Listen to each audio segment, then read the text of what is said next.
Hilang 2 hari, ABK KM Cantika Express 18 ditemukan tewas di Pelabuhan Amahai.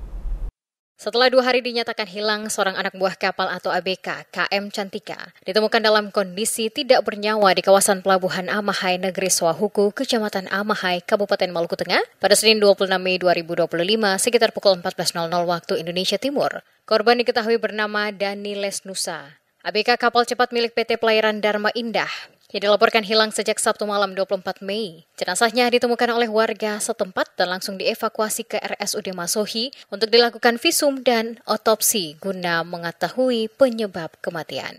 Kepala PT Dharma Indah Cabang Masohi Nafis Amahuru juga membenarkan bahwa Dani merupakan salah satu ABK KM Cantika yang menyebutkan proses pencarian korban turut melibatkan tokoh masyarakat dan adat negeri Amahai. Ada telepon dari Ambon, dari Direktur bahwa segera ngecek kebenaran dan kepastian ABK itu di mana sekarang.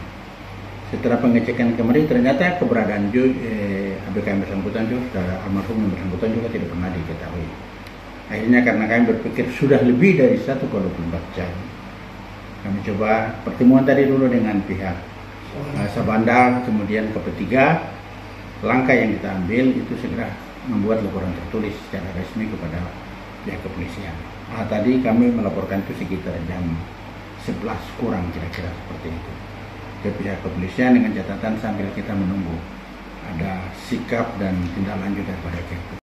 Sementara itu, PLH Kepala Kantor Kesyabandaraan dan Otoritas Pelabuhan atau KPLP Amahai, Husein Tuanaya, menjelaskan jenazah pertama kali diketahui oleh seorang yang baru saja menyelesaikan pengurusan dokumen keberangkatan KM Torpeda tujuan Tulehu. Saat itu, jasad korban tampak mengapung di belakang kapal yang hendak berangkat.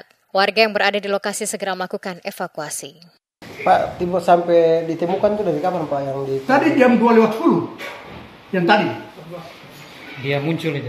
Yang muncul setelah nakoda, setelah pengurus Pak Michael dia datangkan dokumen, saya tanda tangan dokumen, ada laporan dari saya punya staf, Pak, itu ada mayat di belakang kapal. Kita bergerak langsung. Nah, kita bergerak. Kapalnya udah hidup. Kapalnya dia sudah set untuk mesin hidup ini, dia set mesin hidup. Mayatnya keluar dari belakang kapal. Kapal yang berangkat ini. Pak. Kapolsek Amahai Ibda PJ Sopakuaperu membenarkan penemuan jasad korban. Saat ditemukan, korban sudah dalam keadaan meninggal dunia. Polisi masih melakukan penyelidikan lebih lanjut terkait penyebab kematian. Pada hari yang sama, jasad pria lain tanpa busana ditemukan terdampar di Pantai Kuako, Negeri Swahuku, sekitar pukul 06.30 waktu Indonesia Timur. Korban bernama Ian Mayos Syaranamual, 53 tahun, warga negeri Amahai, ditemukan oleh seorang warga bernama Wanuru Lewenusa saat hendak beraktivitas di tepi pantai. Hingga berita ini diturunkan, pihak kepolisian masih mendalami 2 peristiwa penemuan mayat tersebut untuk memastikan apakah terdapat keterkaitan atau murni insiden terpisah.